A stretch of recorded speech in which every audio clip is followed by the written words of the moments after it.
Introduction. Le petit livre suivant traite de deux aspects du caractère noble, la paix de l'esprit et le contentement. Adopter des caractéristiques positives conduit à la tranquillité d'esprit.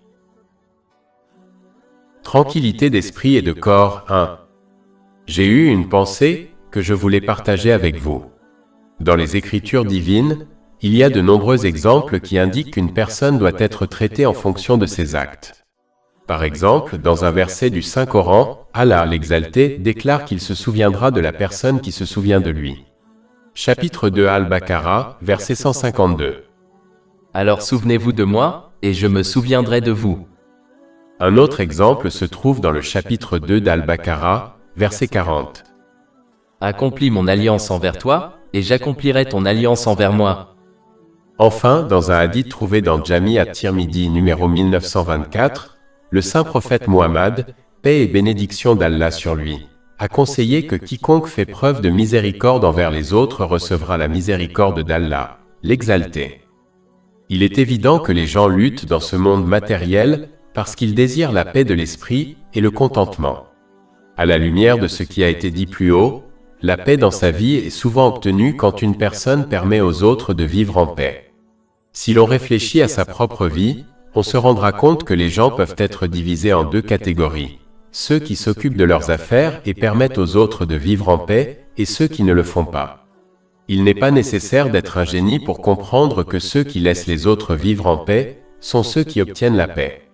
Alors que les membres de l'autre groupe ne trouvent jamais la paix, quels que soient les bienfaits matériels qu'ils possèdent. C'est l'une des raisons pour lesquelles le saint prophète Muhammad, que la paix et les bénédictions soient sur lui, a conseillé dans un hadith trouvé dans Sunan Ibn Majah, numéro 3976, qu'un musulman ne peut pas parfaire son islam tant qu'il n'évite pas les choses qui ne le concernent pas. Ceux qui ignorent ce conseil et s'occupent à interférer avec les autres sont ceux qui ne trouvent jamais la paix. Comme ils privent les autres de la paix, Allah l'Exalté les en prive à son tour. Par conséquent, un grand pas vers la paix de l'esprit consiste à laisser les autres vivre en paix. Il est important de noter que cela ne signifie pas qu'il faut abandonner le commandement du bien et l'interdiction du mal, car c'est un devoir important. Mais cela signifie qu'il faut laisser de côté les choses qui ne sont pas des péchés, car réprimander constamment les autres sur des questions qui ne sont pas illicites ne conduit qu'à l'inimitié et à la perte de la paix dans la vie des gens. Il fut un temps où les gens aimaient être conseillés par les autres sur toutes les questions licites et illicites, même si cela signifiait qu'ils étaient réprimandés parce qu'ils souhaitaient se réformer pour le mieux. Mais cette époque est révolue depuis longtemps. De nos jours, la plupart des gens n'aiment pas être réprimandés sur des choses illicites, encore moins sur des choses qui sont licites mais indésirables. Il est donc préférable d'éviter cette attitude si l'on souhaite gagner un peu de paix dans sa vie. Pour conclure, celui qui laisse les autres vivre en paix recevra la paix d'Allah, l'Exalté. Tranquillité d'esprit et de corps 2. Dans un hadith trouvé dans Jami at-Tirmidhi, numéro 2465, le saint prophète Muhammad, paix et bénédiction sur lui, a conseillé que quiconque donne la priorité à la préparation de l'au-delà plutôt qu'à l'effort pour ce monde matériel sera accordé le contentement, ses affaires seront corrigées pour lui, et il recevra sa provision destinée d'une manière facile. Cette partie du hadith signifie que quiconque accomplit correctement ses devoirs envers Allah, l'Exalté, et envers la création, comme subvenir aux besoins de sa famille de manière licite, tout en évitant les excès de ce monde matériel, sera satisfait. C'est le cas lorsqu'on est satisfait de ce qu'on possède sans être avide et sans s'efforcer activement d'obtenir plus de choses matérielles. En réalité, celui qui se contente de ce qu'il possède est une personne véritablement riche, même s'il possède peu de richesse, car il devient indépendant des choses. L'indépendance de toute chose rend riche par rapport à elle. De plus, cette attitude permettra à l'individu de faire face confortablement à tous les problèmes matériels qui pourraient survenir au cours de sa vie. En effet, moins on interagit avec le monde matériel et moins on se concentre sur l'au-delà, moins on aura à faire face aux problèmes matériels. Moins une personne aura à faire face à des problèmes matériels, plus sa vie sera confortable. Par exemple, celui qui possède une maison aura moins de problèmes à régler à ce sujet, comme une cuisinière cassée, que celui qui possède 10 maisons. Enfin, cette personne obtiendra facilement et agréablement sa subsistance légale. Non seulement cela, mais Allah, l'exalté, mettra une telle grâce dans sa subsistance qu'elle couvrira toutes ses responsabilités et ses besoins, c'est-à-dire qu'elle satisfera lui et ses personnes à charge. Accorder la priorité à la préparation de l'au-delà signifie que l'on doit toujours agir et parler d'une manière qui nous sera bénéfique dans l'au-delà. Comme expliqué précédemment, cela implique de s'efforcer de subvenir à ses besoins légitimes afin de remplir ses besoins et ses responsabilités sans gaspillage ni extravagance. Toute activité qui ne nous sera pas bénéfique dans l'au-delà doit être réduite au minimum. Plus on se comporte de cette manière, plus on sera satisfait et plus ces activités quotidiennes deviendront faciles. De plus, on se préparera également adéquatement pour l'au-delà, ce qui implique d'utiliser les bénédictions qui nous ont été accordées d'une manière qui plaise à Allah, l'exalté. Par conséquent, on atteint la paix et le succès dans les deux mondes. Mais comme mentionné dans l'autre moitié de ce hadith, celui qui donne la priorité à la recherche du monde matériel au détriment de la préparation pour l'au-delà, en négligeant ses devoirs ou en recherchant l'inutile et l'excès de ce monde matériel, constatera que son besoin, c'est-à-dire sa cupidité pour les choses de ce monde, n'est jamais satisfait.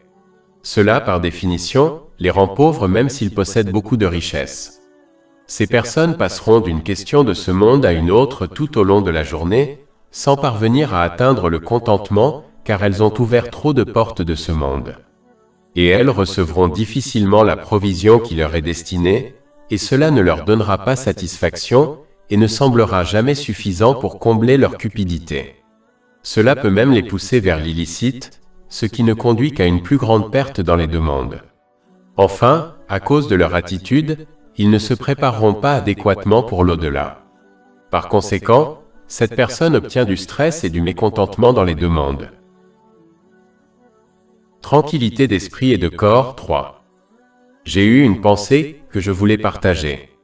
Beaucoup de gens établissent leurs normes de bonheur selon les règles et les désirs des autres.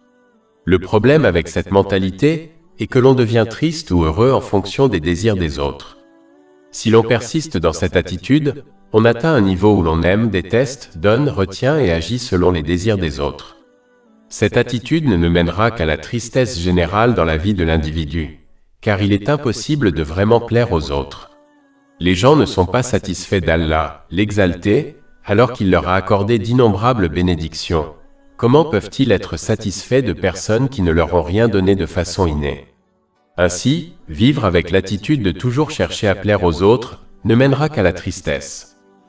Le musulman doit donc s'efforcer d'obtenir la satisfaction d'Allah, l'exalté, ce qui est facilement réalisable. Il aimera, détestera, donnera et retiendra pour l'amour d'Allah, l'exalté, ce qui est un aspect du perfectionnement de la foi. Cela est confirmé par un hadith trouvé dans Sunan Abu Daoud, numéro 4681. Cela ne peut être atteint que par une obéissance sincère à Allah, l'exalté, ce qui implique d'accomplir les commandements d'Allah, l'exalté, de s'abstenir de ses interdictions et d'être patient avec le destin. Cela mènera au véritable bonheur dans les deux mondes, et c'est donc la clé du bonheur. Tranquillité d'esprit et de corps. 4. J'ai eu une pensée que je voulais partager. Il est important pour les musulmans de toujours avoir des attentes réalistes dans tous les aspects de leur vie, car des attentes irréalistes conduisent toujours à la déception, à la tristesse, au chagrin et à la dépression, qui sont les ingrédients de l'impatience et de la désobéissance à Allah, le Très-Haut. Cela ne conduit qu'à davantage de problèmes dans les deux mondes. Par exemple, les musulmans devraient rejeter le fantasme créé par Bollywood en croyant que leur mariage sera comme un conte de fées. C'est une attente ridicule et irréaliste qui ne mènera qu'à la déception. Alors que si l'on comprend que le mariage a des difficultés, mais qu'on est prêt à les surmonter, on a plus de chances d'atteindre le bonheur et la paix de l'esprit. De plus, le musulman doit se fixer des attentes réalistes en fonction de sa propre situation et du sens de sa vie. Il ne doit pas observer les autres et fixer ses attentes en fonction de ses propres critères. Cela a été indiqué dans un hadith trouvé dans Jami at-Tirmidhi, numéro 2513. En réalité, un vrai musulman n'a pas d'attente envers les autres, car il ne peut compter que sur Allah l'exalté et lui faire confiance. Mais il s'agit d'un statut élevé et rare à atteindre. Par conséquent, si un musulman doit avoir des attentes envers les autres, il doit les rendre réalistes, sinon cela ne mènera qu'à la déception, au chagrin et à la dépression. Tranquillité d'esprit et de corps 5. J'ai lu il y a quelque temps un article de presse dont je voulais parler brièvement. L'article parlait d'une femme haut placée du gouvernement américain qui avait été renvoyée parce qu'elle avait refusé d'exécuter un ordre qui était clairement contraire à l'éthique et immoral. Il est tout à fait clair que les postes de direction dans les gouvernements et les grandes entreprises sont dominés par les hommes. On peut donc imaginer à quel point elle a dû travailler dur et combien de sacrifices elle a dû faire pour atteindre son rang au sein du gouvernement américain. Elle savait que si elle refusait de suivre les ordres de son supérieur, elle aurait perdu son emploi, mais elle n'a pas fait de compromis sur ses valeurs. L'islam enseigne aux musulmans qu'ils doivent eux aussi adopter cette mentalité et ne jamais compromettre leur foi pour obtenir quelque chose du monde matériel. Chapitre 4 en Isa, verset 135. Ô vous qui croyez! Soyez persévérants dans la justice, soyez témoins d'Allah, même si c'est contre vous-même ou contre vos pères et mères ou vos proches. Le monde matériel étant éphémère, tout ce que l'on en retire finira par disparaître, et l'on sera tenu responsable de ses actes et de son attitude dans l'au-delà.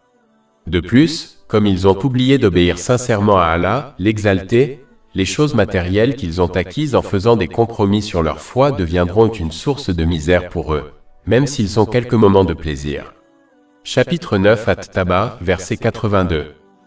Qu'ils rient donc un peu, ils pleureront beaucoup en récompense de ce qu'ils ont commis. Et chapitre 20 Taha, versets 124 à 126. Et quiconque se détourne de mon rappel, certes, aura une vie pénible. Et au jour de la résurrection, nous le rassemblerons aveugle. Il dira, Seigneur, pourquoi m'as-tu ressuscité aveugle, alors que je voyais? Allah dira, ainsi vous sont venus nos signes et vous les avez oubliés. C'est ainsi que vous serez aujourd'hui oubliés. D'un autre côté, la foi est le joyau précieux qui guide le musulman à travers toutes les difficultés de ce monde et de l'au-delà en toute sécurité.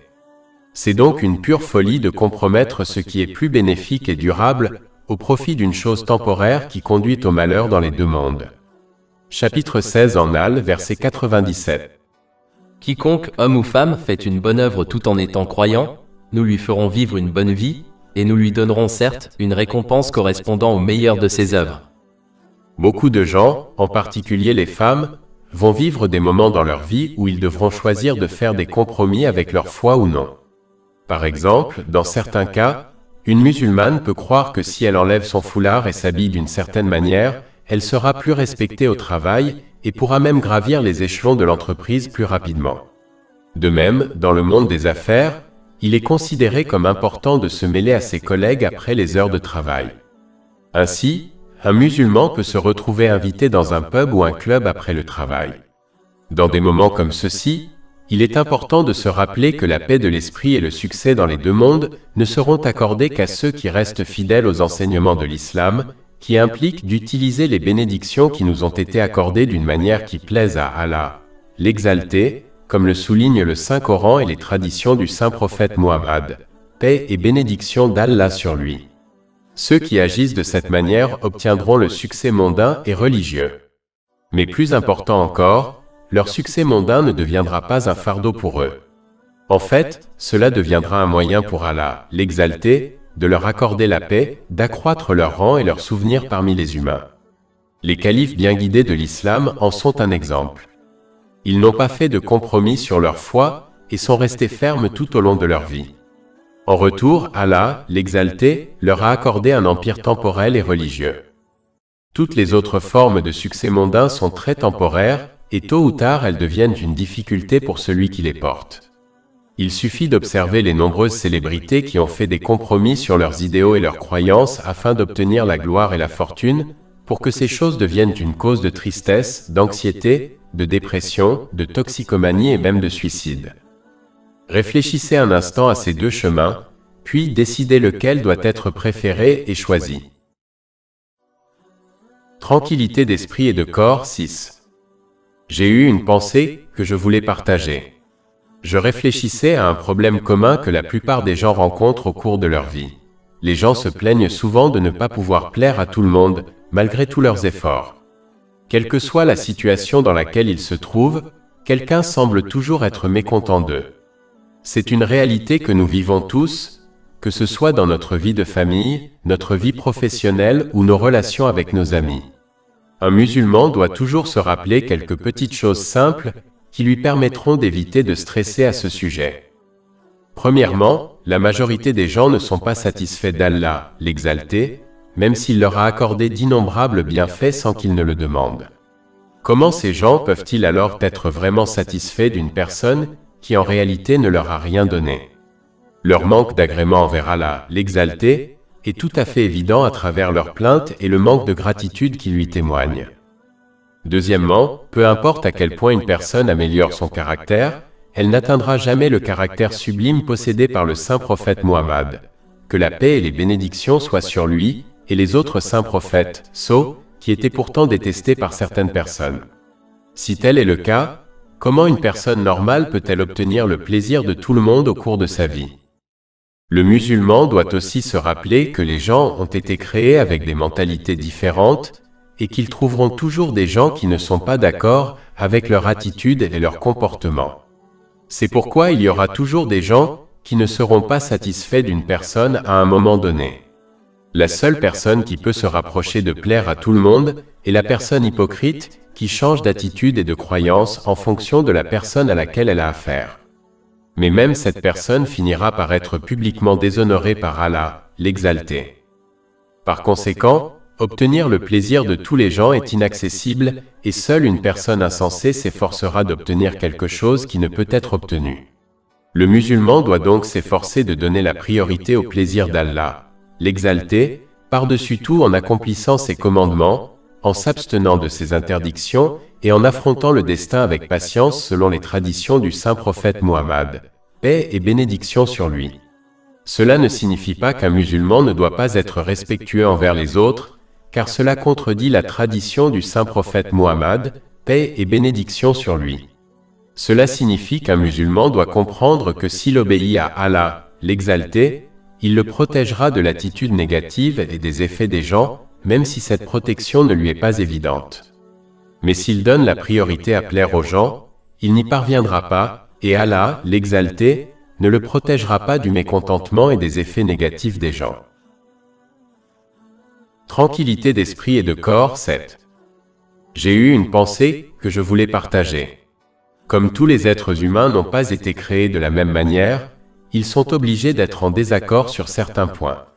Dans les questions liées à la religion et celles qui font la distinction entre les choses licites et illicites, un musulman doit rester ferme dans l'obéissance à Allah, le Très-Haut, indépendamment de ceux qui le contestent ou sont en désaccord avec lui. Mais dans les questions où le choix se situe entre deux options mondaines licites, un musulman a le droit de donner son avis aux autres lorsqu'on le lui demande. Mais il ne doit pas perdre son temps, ni s'inquiéter si les autres ne sont pas d'accord avec son avis. Lorsque l'on s'accroche à ces désaccords au fil du temps, ils peuvent provoquer une inimitié entre les gens, ce qui peut conduire à des relations fracturées et brisées. Cela peut même aboutir au péché de rompre les liens avec les gens. Dans des cas comme celui-ci, il est donc important pour les musulmans de laisser les choses aller et de ne pas entretenir de sentiments négatifs envers quelqu'un qui n'est pas d'accord avec leur opinion et leur choix. Ils doivent plutôt se forcer à accepter d'être en désaccord et à passer à autre chose sans aucun ressentiment. Celui qui ne fait pas cela se retrouvera toujours à se disputer et à éprouver de l'hostilité envers les autres, car il sera forcément en désaccord avec eux sur certains sujets et questions, en raison d'une différence de caractéristiques et de mentalité. Comprendre et agir selon ce conseil est une branche de la recherche de la paix dans ce monde. Tranquillité d'esprit et de corps, 8. J'ai eu une pensée que je voulais partager avec vous. Il est important que les musulmans respectent les droits que les gens ont sur eux, comme leurs parents, selon les enseignements de l'islam. Mais ils ne doivent pas le faire pour le bien des gens, ni dépasser les limites fixées par Allah, l'Exalté.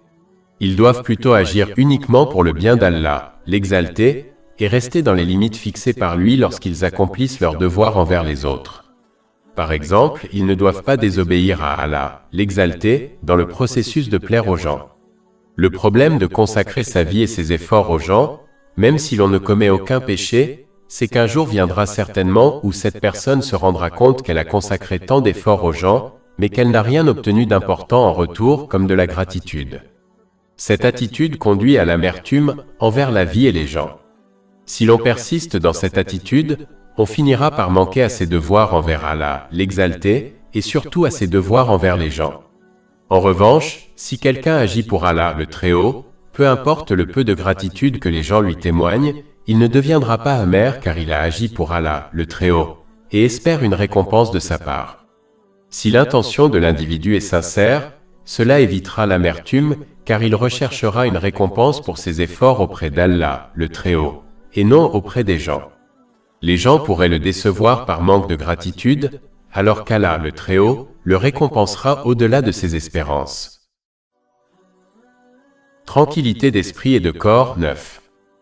J'ai lu il y a quelque temps un article de presse dont je voulais parler brièvement.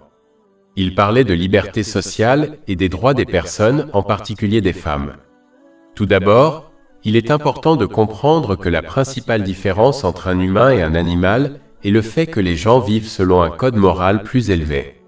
Si les gens abandonnaient cela et agissaient simplement selon leurs désirs, il n'y aurait aucune différence entre eux et les animaux. En fait, les gens seraient pires, car ils possèdent un niveau de pensée plus élevé, mais choisissent toujours de vivre comme des animaux.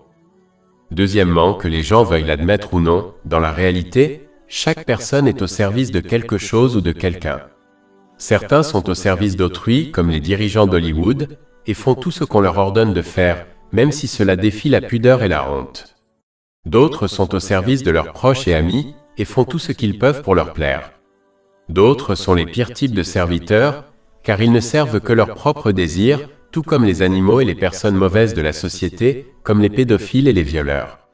La meilleure et la plus haute forme de servitude est d'être au service d'Allah, l'exalté. Cela est tout à fait évident si l'on tourne les pages de l'histoire qui montrent clairement que ceux qui étaient les serviteurs d'Allah, l'exalté, comme les saints prophètes, que la paix soit sur eux, ont reçu les plus grands honneurs et le plus grand respect dans ce monde et le recevront dans le prochain.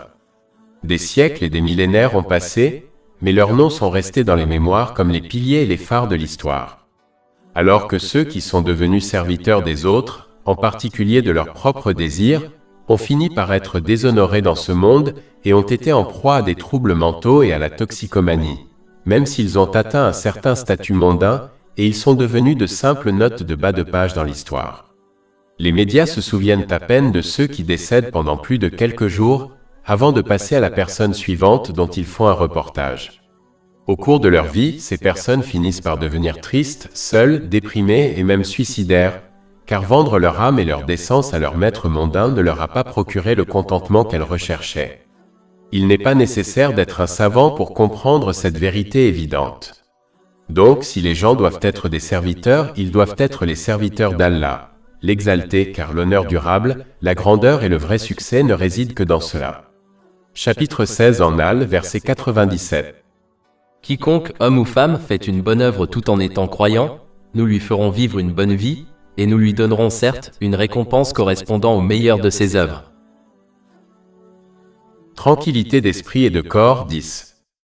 Ceux qui ne croient pas ou ne mettent pas en pratique leur foi en islam, le font par amour pour le monde matériel et les choses qui s'y trouvent. Ils croient que croire ou mettre en pratique leur foi les empêchera de jouir des bienfaits de ce monde. Autrement dit, pour eux, la foi est quelque chose qui restreint leurs désirs et ils s'en détournent littéralement ou pratiquement. Au lieu de cela, ils se tournent vers le monde matériel et s'efforcent de satisfaire leurs désirs sans restriction, croyant que la véritable paix réside dans cela. Ils méprisent ceux qui acceptent et actualisent leur foi en contrôlant leurs actions et en utilisant leurs bienfaits de ce monde de manière agréable à Allah, l'exalté. Ils croient que ces musulmans pieux sont des esclaves de bas étage qui ont été empêchés de se divertir, alors que les mécréants et les égarés sont libres. Mais en réalité, rien n'est plus faux, car les vrais esclaves sont ceux qui refusent d'accepter et de se soumettre à Allah, l'exalté. Et les supérieurs sont ceux qui ont fait cela en se libérant de l'esclavage du monde. On peut comprendre cela par un exemple. Un bon parent limitera le type de nourriture que mange son enfant, c'est-à-dire qu'il ne le laissera manger que de temps en temps des aliments malsains et l'obligera à suivre un régime alimentaire sain. Cet enfant croit donc que son parent lui a imposé des restrictions indésirables et qu'il est devenu esclave de son parent et de son régime alimentaire sain. D'un autre côté, un autre enfant a reçu de son parent la permission de manger tout ce qu'il veut, quand il le veut et en quantité. Cet enfant croit donc qu'il est complètement libre de toute restriction. Lorsque ces enfants se réunissent, l'enfant qui a reçu une liberté totale critique et méprise l'enfant qui a été limité par son parent. Ce dernier enfant se sentira également désolé pour lui-même lorsqu'il verra que l'autre enfant a eu carte blanche pour se comporter comme il le souhaite. De l'extérieur, il semble que l'enfant qui a été libéré a obtenu le bonheur, alors que l'autre enfant est trop lié par des restrictions pour profiter de la vie. Mais des années plus tard, la vérité deviendra manifeste. L'enfant qui n'a pas de restrictions grandit et devient extrêmement malsain, par exemple en étant obèse, diabétique, hypertendu, etc. Il devient même mentalement malsain, car il perd confiance en son corps et en son apparence. Il devient alors esclave des médicaments, des maladies, des problèmes mentaux et sociaux. Toutes ces choses limitent son bonheur et sa vie. Alors que l'enfant qui a été limité par ses parents grandit en bonne santé mentale et physique. Il acquiert ainsi confiance en son corps et en ses capacités, ce qui l'aide à réussir dans la vie. Il se libère de tout esclavage des médicaments, des maladies, des problèmes mentaux et sociaux, car il grandit avec un bon équilibre et des conseils appropriés. Ainsi, l'enfant qui n'avait aucune restriction a grandi en devenant esclave de beaucoup de choses, alors que l'enfant qui avait des restrictions a grandi indépendamment de toutes les restrictions. Pour conclure, le véritable esclave est celui qui devient esclave de toutes les autres choses sauf d'Allah, l'exalté, comme les médias sociaux, la société, la mode et la culture, et cela conduit à des problèmes mentaux, physiques et sociaux, alors que la véritable personne libre est celle qui se soumet uniquement à Allah, l'exalté, atteignant ainsi la paix de l'esprit et du corps. Tranquillité d'esprit et de corps 11. J'ai lu il y a quelque temps un article de presse dont je voulais parler brièvement. Il faisait état des mesures plus strictes prises par le gouvernement pour lutter contre la propagation du coronavirus. Le fait que les gens soient placés dans un scénario de type confinement devrait rappeler aux musulmans qu'ils sont placés en confinement permanent, ce qui signifie la mort. De la même manière que les gens se précipitent pour accumuler leurs besoins quotidiens, comme la nourriture, un musulman doit se hâter d'accumuler les nécessités nécessaires pour réussir dans les deux mondes, à savoir l'obéissance à Allah, l'exalté, qui implique l'accomplissement de ses commandements, l'abstention de ses interdictions et l'acceptation du destin avec patience selon les traditions du saint prophète Muhammad, paix et bénédiction d'Allah sur lui. Cela permet à son tour de s'assurer que l'on utilise les bénédictions qui lui ont été accordées d'une manière qui plaise à Allah, l'exalté. Les musulmans doivent profiter de l'occasion d'être en confinement pour acquérir et mettre en pratique les connaissances islamiques, afin de se préparer à leur confinement permanent qui aura lieu bientôt, à un moment inconnu.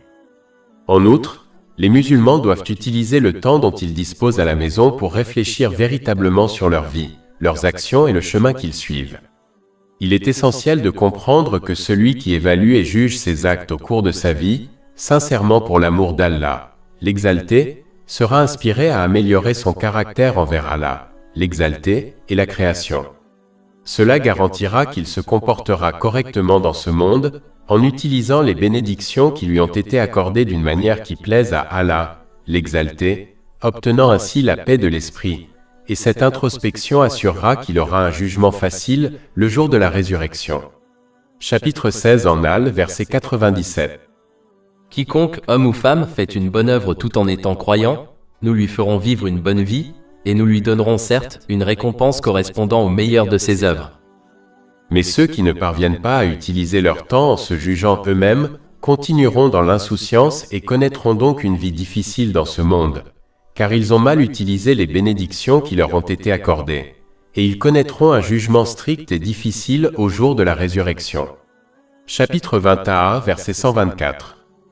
Et quiconque se détourne de mon rappel, certes, aura une vie pénible. Et au jour de la résurrection, nous le rassemblerons aveugle.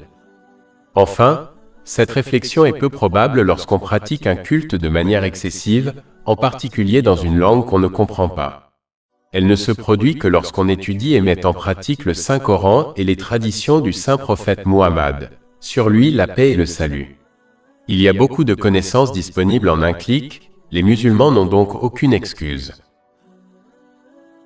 Tranquillité d'esprit et de corps 12. J'ai lu un article de presse dont je voulais discuter brièvement. Il parlait des tensions du travail moderne et de la recherche de la paix dans sa vie. C'est un objectif universel pour tous, quelle que soit leur foi ou leur classe sociale, d'atteindre la paix de l'esprit dans ce monde. C'est la raison ultime pour laquelle les gens s'efforcent dans ce monde matériel, travaillent de longues heures et consacrent la majorité de leurs efforts à ce monde. Les gens désirent obtenir une vie où ils n'ont ni stress ni soucis, tels que des difficultés financières. Mais il est étrange de voir comment les gens, en particulier les musulmans, recherchent la paix de l'esprit au mauvais endroit. Tout comme une personne qui désire regarder un match de football, mais qui va à un match de cricket. Allah, l'exalté, a clairement indiqué que la véritable paix de l'esprit ne réside que dans son obéissance qui implique d'utiliser les bénédictions qu'il leur a accordées de manière à lui plaire, comme indiqué dans le Saint-Coran et les hadiths du saint prophète Muhammad. Paix et bénédiction d'Allah sur lui. Chapitre 13 à Ra'd, verset 28. Certes, par l'évocation d'Allah, les cœurs sont rassurés. Et le chapitre 16 en Al, verset 97. Quiconque, homme ou femme, fait une bonne œuvre tout en étant croyant, nous lui ferons vivre une bonne vie, et nous lui donnerons certes une récompense correspondant au meilleur de ses œuvres. Chaque fois qu'une personne recherche la paix de l'esprit dans le monde matériel, cela ne fera que l'éloigner davantage de son objectif, car cela l'encouragera à mal utiliser les bénédictions qui lui ont été accordées.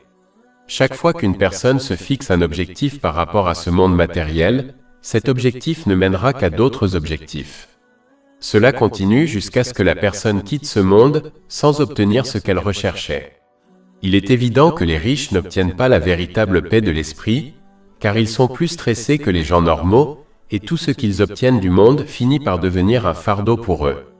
C'est pourquoi le saint prophète Muhammad, que la paix et les bénédictions soient sur lui, a conseillé dans un hadith trouvé dans Jami at-Tirmidhi, numéro 2465, que celui qui se concentre sur l'au-delà sera béni avec un cœur riche et Allah, l'exalté, organisera ses affaires, ce qui signifie qu'il obtiendra la paix de l'esprit. Mais celui qui se concentre sur le monde matériel ne verra que sa pauvreté et ses affaires deviendront dispersées, ce qui signifie qu'il n'atteindra pas la paix de l'esprit. Celui qui obéit à Allah le Très-Haut trouvera la paix de l'esprit, même s'il possède peu de choses de ce monde. Mais celui qui est perdu dans le monde matériel ira d'une porte à l'autre du monde, mais ne trouvera jamais la véritable paix car elle n'y a pas été placée.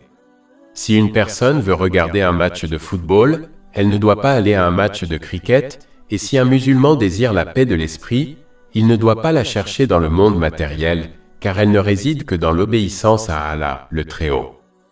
Il est important de noter que ceux qui adhèrent aux enseignements de l'islam rencontreront des difficultés tout au long de leur vie, car cela est garanti. Mais grâce à leur obéissance, Allah, l'exalté, leur enlèvera la peur et le chagrin afin qu'ils restent fermes et constants sur le droit chemin. Cela est similaire à celui qui ne ressent qu'un léger inconfort à la suite d'une procédure médicale, car il a été anesthésié. Cela est similaire à la façon dont le saint prophète Ibrahim, que la paix soit sur lui, a été assuré de la sécurité et de la paix même au milieu d'un grand feu. Chapitre 21 à l'Anbiya, versets 68 à 69. Ils dirent, brûlez-le et soutenez vos divinités, si vous voulez agir. Nous Allah dîmes, ô feu, sois fraîcheur et sécurité pour Abraham. Tranquillité d'esprit et de corps 13. J'ai lu il y a quelque temps un article de presse dont je voulais parler brièvement. Il faisait état de l'état émotionnel des personnes qui essaient d'équilibrer différents aspects de leur vie, comme leur travail, leur vie personnelle et sociale. Une chose qui peut aider une personne à éviter le stress associé à cela est d'adopter un état d'esprit équilibré.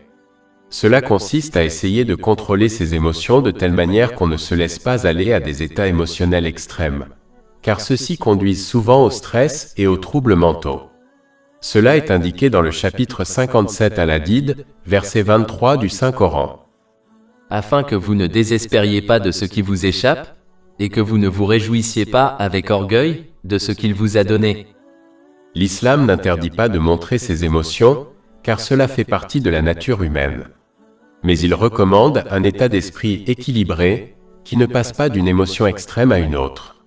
Être triste dans des situations difficiles est acceptable, mais il ne faut pas désespérer, ce qui est une tristesse extrême, car cela conduit souvent à d'autres troubles mentaux comme la dépression. Et être heureux est acceptable, mais il ne faut pas devenir trop heureux, c'est-à-dire exulter, car cela peut souvent conduire à des péchés et à des regrets dans les deux mondes. Un musulman doit s'efforcer d'obtenir un état d'esprit équilibré, en se rappelant les innombrables bénédictions qu'il possède encore dans les moments difficiles, ce qui évite la tristesse extrême, c'est-à-dire le désespoir. Et dans les moments de facilité, il doit se rappeler qu'il sera tenu responsable de ce qui lui plaît, et s'il en fait un mauvais usage, ou s'il ne remplit pas les devoirs qui y sont liés, il peut être puni. De plus, s'il utilise la bénédiction d'une manière qui plaît à Allah, l'exalté, il obtiendra plus de bénédictions dans les deux mondes. Chapitre 14 Ibrahim verset 7.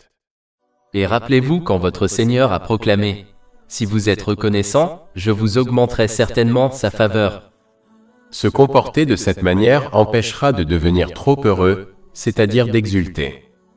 Un état d'esprit équilibré est toujours le meilleur moyen d'éviter les effets négatifs des humeurs extrêmes.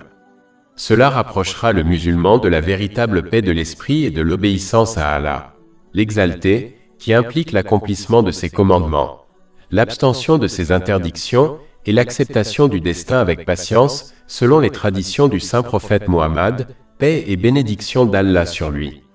Cela aide en outre à obtenir un état mental équilibré et la paix de l'esprit et du corps dans les deux mondes. Chapitre 16 en Al, verset 97. Quiconque, homme ou femme, fait une bonne œuvre tout en étant croyant, nous lui ferons vivre une bonne vie, et nous lui donnerons certes une récompense correspondant au meilleur de ses œuvres. Tranquillité d'esprit et de corps 14. Beaucoup de gens s'efforcent d'obtenir plus dans ce monde matériel, même s'ils ont déjà obtenu beaucoup de succès dans ce monde. Même si l'islam n'interdit pas ce type de mentalité, tant que les choses illicites sont évitées, le musulman doit comprendre une réalité importante. Il est évident que la paix de l'esprit ne s'obtient pas avec de nombreux biens matériels, comme la richesse. En fait, ces personnes sont souvent celles qui finissent par être déprimées au point de se suicider. Les désirs humains matériels ont été créés de telle manière que peu importe ce que l'on obtient, ils désirent toujours plus, indépendamment de leur foi et de leur statut social. Par exemple, Pharaon, qui vivait à l'époque du saint prophète Moïse, que la paix soit sur lui, a obtenu toutes les bénédictions imaginables dans ce monde. Mais il n'a toujours pas obtenu la paix de l'esprit et la satisfaction. Au lieu de cela, son désir d'avoir plus l'a poussé à un tel stade qu'il a désiré être adoré comme un dieu. Chapitre 79 en Asia, verset 24. Et il dit, « Je suis votre Seigneur le plus élevé. » Peu importe les désirs qu'une personne satisfait, cela ne fait que la pousser à désirer davantage de choses. Une personne qui possède 2 maisons en veut 3. Un millionnaire veut devenir milliardaire. C'est pourquoi le saint prophète Mohammed, que la paix et les bénédictions soient sur lui, a averti dans un hadith trouvé dans Sahih Bukhari, numéro 6439, que la personne qui possède une vallée d'or ne désire qu'une autre. Un musulman qui désire la véritable paix de l'esprit, qui est plus précieuse que les trésors de la terre, les musulmans doivent limiter leurs désirs matériels. Plus ils les limitent et ne s'occupent que de leurs besoins et de leurs responsabilités, plus ils obtiendront la paix de l'esprit. Cette mentalité ferme les portes de la préoccupation et de la recherche de choses plus matérielles, ce qui à son tour procure du repos à l'esprit et au corps. Si un musulman associe cela à l'effort d'obéissance à Allah, l'exalté, qui implique d'accomplir ses commandements, de s'abstenir de ses interdictions et d'affronter le destin avec patience, alors il obtiendra une véritable paix de l'esprit qui s'étend à tous les aspects de sa vie dans les deux mondes. Mais plus ils ont de désirs matériels, plus leur esprit et leur corps seront préoccupés par eux, et donc plus ils seront éloignés de la véritable paix de l'esprit. Tranquillité d'esprit et de corps 15. Il est important pour les musulmans d'adopter un état d'esprit positif, car c'est un outil formidable pour les aider à faire face aux difficultés, afin qu'il reste obéissant à Allah, l'Exalté. Chaque fois qu'une personne fait face à des difficultés, elle doit toujours comprendre une vérité. La difficulté aurait pu être bien pire. S'il s'agissait d'un problème matériel, elle doit être reconnaissante que ce ne soit pas une affliction affectant sa foi.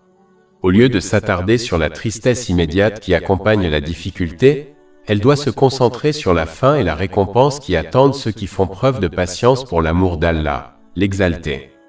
Lorsqu'une personne perd quelques bénédictions, elle doit énumérer les innombrables bénédictions qu'elle possède encore.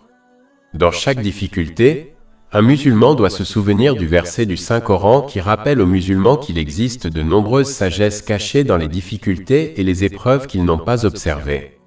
Par conséquent, la situation à laquelle ils sont confrontés est meilleure que la situation qu'ils désiraient. Chapitre 2 Al-Baqarah, verset 216. Mais il se peut que vous haïssiez une chose et qu'elle soit un bien pour vous. Il se peut que vous aimiez une chose et qu'elle soit un mal pour vous. Et Allah sait, tandis que vous ne savez pas. En conclusion, le musulman doit réfléchir à ces faits et à d'autres afin d'adopter un état d'esprit positif, élément clé pour faire face aux difficultés d'une manière qui mène à d'innombrables bénédictions dans les deux mondes. Rappelez-vous que la coupe n'est pas à moitié vide, mais à moitié pleine. Tranquillité d'esprit et de corps 16. J'ai lu il y a quelque temps un article de presse dont je voulais parler brièvement. Il faisait état d'un cas de suicide causé par la dépression et un chagrin intense. Il est important pour les musulmans de s'efforcer d'obéir à Allah, l'Exalté, en utilisant les bénédictions qu'il leur a accordées de manière à lui plaire, comme le précise le Saint-Coran et les hadiths du Saint-Prophète Mohammed, paix et bénédiction d'Allah sur lui, car il a garanti une bonne vie dans les deux mondes à celui qui se comporte de cette manière. Chapitre 16 en Al, verset 97. Quiconque, homme ou femme, fait une bonne œuvre tout en étant croyant, nous lui ferons vivre une bonne vie, et nous lui donnerons certes une récompense correspondant au meilleur de ses œuvres. Cette bonne vie protégera le musulman du chagrin, de la dépression et d'autres humeurs extrêmes et troubles mentaux qui peuvent détruire la vie d'une personne. Même si les musulmans seront confrontés à des difficultés qui les attristeront, s'ils obéissent à Allah l'Exalté, cette tristesse ne deviendra jamais extrême et n'affectera jamais toute leur vie à long terme. En effet, le musulman qui s'efforce d'obéir à Allah, l'Exalté, a une excellente raison de continuer à avancer malgré ses difficultés sans abandonner et sans se tourner vers la dépression et même le suicide. Par exemple, il attend avec impatience la récompense innombrable qui sera accordée aux patients. Chapitre 39 Az-Zumar, verset 10. En effet, le patient recevra sa récompense sans compte, c'est-à-dire sans limite. En revanche, le musulman qui ne s'efforce pas d'obéir à Allah, le Très-Haut, et qui ne revendique le titre de musulman qu'avec sa langue, ne bénéficiera pas de cette attitude et d'une bonne vie. Et chaque fois qu'il rencontre des difficultés, cela le conduit à des humeurs extrêmes et à des troubles mentaux qui détruiront toute sa vie. Cela peut même s'appliquer à ceux qui ne remplissent que les devoirs obligatoires de base et n'utilisent pas les bénédictions qui leur ont été accordées de manière à plaire à Allah, le Très-Haut, comme leur temps, leur santé et leur richesse, car ils lui désobéissent par ses bénédictions. Tranquillité d'esprit et de corps 17. J'ai lu il y a quelque temps un article de presse dont je voudrais parler brièvement. Il faisait état de la difficulté d'équilibrer et d'accomplir tous les devoirs matériels dans le monde moderne et du stress qui y est associé. Les musulmans doivent comprendre que s'ils souhaitent éviter ce stress commun, ils doivent prioriser correctement chaque tâche et responsabilité.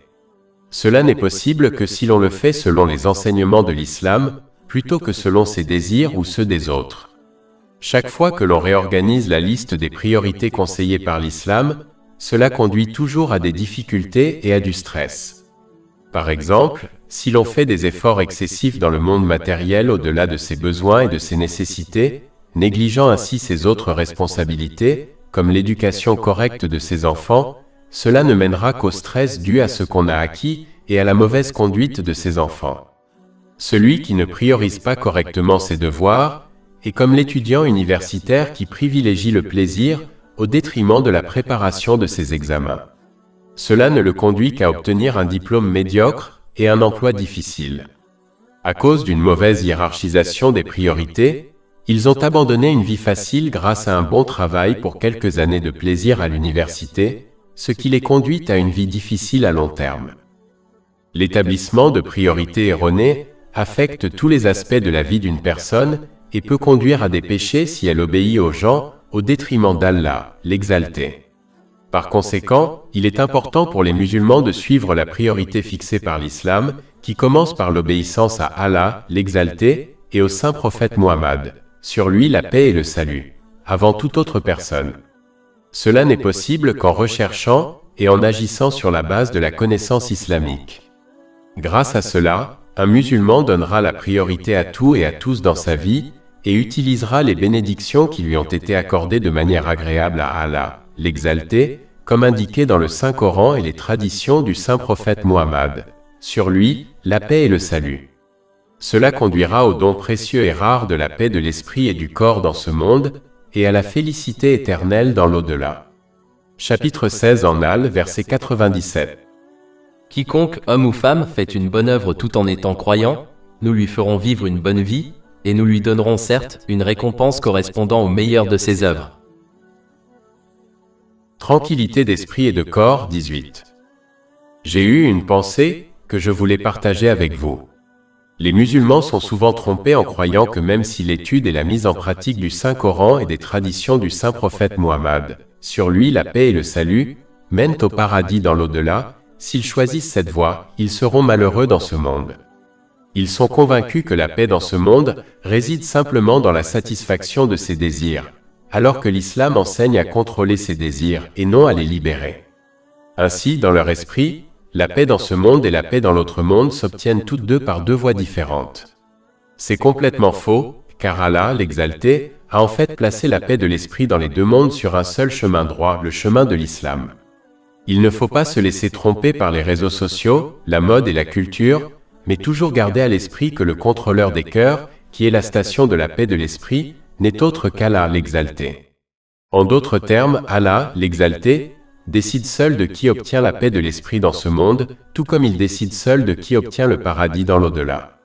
Par conséquent, il faut rechercher la paix de l'esprit dans les deux mondes en obéissant sincèrement à Allah, l'Exalté. Cela implique d'utiliser les bénédictions qui nous ont été accordées d'une manière qui lui soit agréable. Comme le souligne le Saint-Coran et les hadiths du saint prophète Muhammad, paix et bénédiction d'Allah sur lui. Chapitre 16 en Al, verset 97. Quiconque, homme ou femme, fait une bonne œuvre tout en étant croyant, nous lui ferons vivre une bonne vie, et nous lui donnerons certes une récompense correspondant au meilleur de ses œuvres. Si l'on croit à tort que la paix de l'esprit dans ce monde et la paix dans l'autre monde s'obtiennent par deux voies différentes, on cherchera inévitablement à obtenir la paix de l'esprit dans ce monde et à retarder la préparation concrète de l'au-delà. Cette attitude ne fera que l'empêcher d'obtenir la paix de l'esprit dans les deux mondes. Chapitre 21, versets 124 à 126. Et quiconque se détourne de mon rappel, certes, aura une vie pénible. Et au jour de la résurrection, nous le rassemblerons aveugle. Il dira, Seigneur, pourquoi m'as-tu ressuscité aveugle alors que je voyais? Allah dira, ainsi vous sont venus nos signes et vous les avez oubliés. C'est ainsi que vous serez aujourd'hui oubliés. Tranquillité d'esprit et de corps, 19. J'ai eu une pensée que je voulais partager. Il est largement admis que lorsqu'une invention ne parvient pas à remplir son objectif principal d'existence, elle est considérée comme un échec, même si elle possède de nombreuses bonnes caractéristiques. Par exemple, un téléphone doté de nombreuses excellentes fonctionnalités, comme un appareil photo de haute qualité, sera considéré comme un échec s'il ne peut pas être utilisé pour passer des appels téléphoniques, ce qui est sa fonction principale. De même, les humains sont une invention et une création d'Allah, l'Exalté, avec un but précis. Chapitre 51 ADH Dariyat, verset 56. Et je n'ai créé les djinns et les hommes que pour qu'ils m'adorent. L'unique but de l'homme est d'adorer, c'est-à-dire d'obéir à Allah l'Exalté. Cette obéissance sincère implique d'accomplir les commandements d'Allah, l'Exalté, de s'abstenir de ses interdictions et d'affronter le destin avec patience selon les traditions du saint prophète Muhammad, paix et bénédiction d'Allah sur lui. Cela permettra à chacun d'utiliser chaque bénédiction qui lui a été accordée par Allah, l'Exalté, de manière à lui plaire. Mais celui qui ne parvient pas à réaliser son objectif mènera une vie dénuée de sens et sans but, même s'il obtient beaucoup de succès dans ce monde. Cela est tout à fait évident lorsqu'on observe la société. On voit clairement que ceux qui ont obtenu beaucoup de succès dans ce monde sont les plus anxieux, les plus stressés, les plus déprimés et les plus accros aux drogues et à l'alcool que quiconque. Cela se produit parce qu'ils ne parviennent pas à réaliser leur objectif de création, ce qui les amène à mal utiliser les bénédictions qui leur ont été accordées par Allah, l'Exalté. Chapitre 21, verset 124. Et quiconque se détourne de mon souvenir, certes, aura une vie déprimante, c'est-à-dire difficile.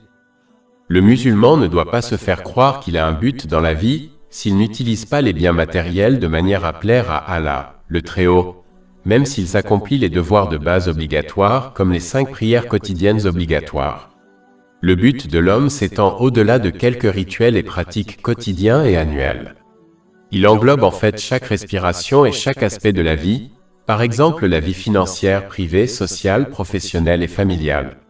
Le musulman qui ne parvient pas à accomplir son but est comme un vase qui paraît beau de l'extérieur, car il accomplit ses devoirs de base obligatoires. Mais tout comme le vase est vide à l'intérieur, sa vie l'est aussi.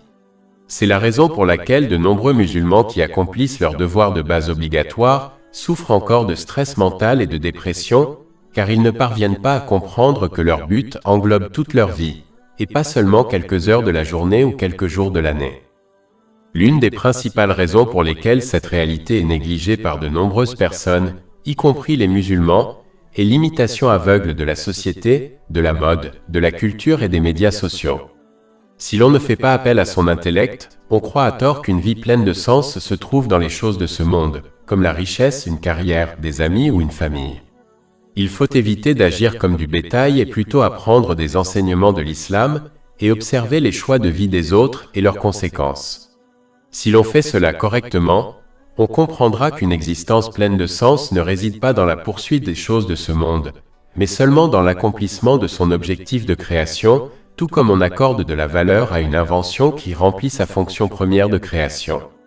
Ne pas reconnaître cela est la véritable tragédie de l'humanité. Tous les êtres humains doivent s'efforcer d'accomplir le but de leur création, qui consiste à utiliser les bénédictions qui leur ont été accordées de manière à plaire à Allah, l'Exalté, comme indiqué dans le Saint-Coran et les traditions du saint prophète Muhammad, paix et bénédiction d'Allah sur lui. Car c'est la seule façon de mener une vie pleine de sens et paisible dans les deux mondes. Chapitre 13 Ar-Ra'd, verset 28. Certes, c'est par l'évocation d'Allah que les cœurs trouvent la paix. Et chapitre 16 en Al, verset 97. Quiconque, homme ou femme, fait une bonne œuvre tout en étant croyant, nous lui ferons vivre une bonne vie, et nous lui donnerons certes une récompense correspondant au meilleur de ses œuvres. Tranquillité d'esprit et de corps, 20. L'un des objectifs les plus fondamentaux du Saint-Coran et des traditions du saint prophète Muhammad, sur lui la paix et le salut, est de permettre aux gens d'atteindre la paix du corps et de l'esprit dans ce monde. Chapitre 13 Ar-Ra'd, verset 28. Certes, c'est par l'évocation d'Allah que les cœurs trouvent la paix. Et chapitre 16 en Al, verset 97. Quiconque, homme ou femme, fait une bonne œuvre tout en étant croyant, nous lui ferons vivre une bonne vie, et nous lui donnerons certes une récompense correspondant au meilleur de ses œuvres. Cela ne peut se faire que si l'on obéit sincèrement et que l'on suit ces deux sources de guidance, ce qui nous guide à utiliser correctement les bénédictions qui nous ont été accordées, c'est-à-dire d'une manière qui plaise à Allah, l'Exalté, et nous aide à prioriser correctement les choses et les personnes dans notre vie, afin d'obtenir la paix de l'esprit et du corps. C'est comme une bibliothèque de livres qui ont été classés dans le bon ordre, ce qui permet à une personne de trouver facilement le livre dont elle a besoin avec un minimum de tracas. Alors que, celui qui ne suit pas les conseils des deux sources de guidance, faisant ainsi un mauvais usage des bénédictions qui lui ont été accordées et priorisant incorrectement les choses et les personnes dans sa vie, est comme une bibliothèque de livres complètement désorganisée.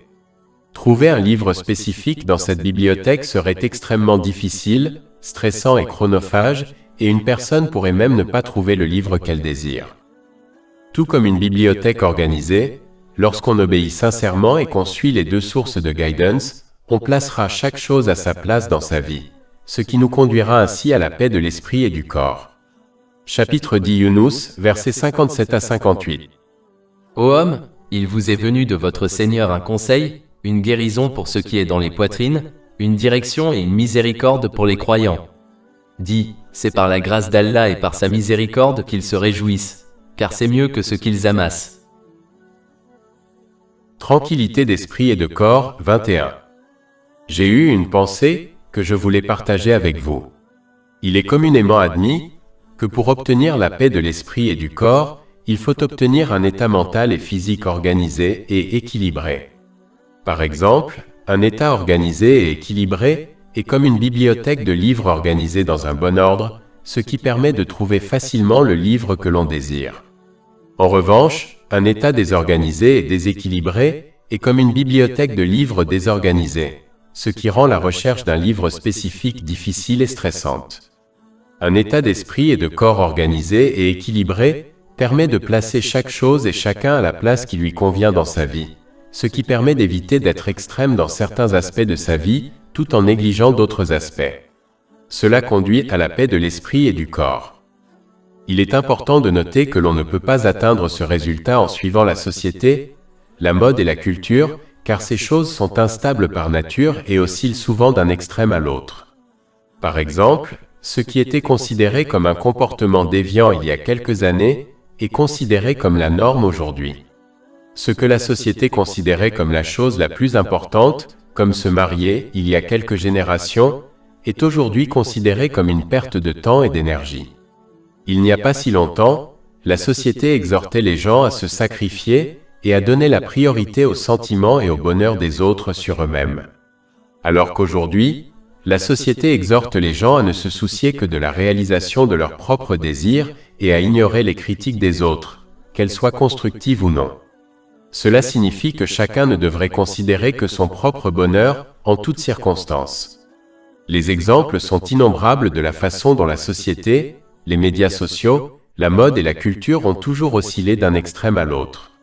Cette attitude empêchera toujours d'obtenir un état d'esprit et de corps organisé et équilibré, qui conduit à la paix de l'esprit et du corps.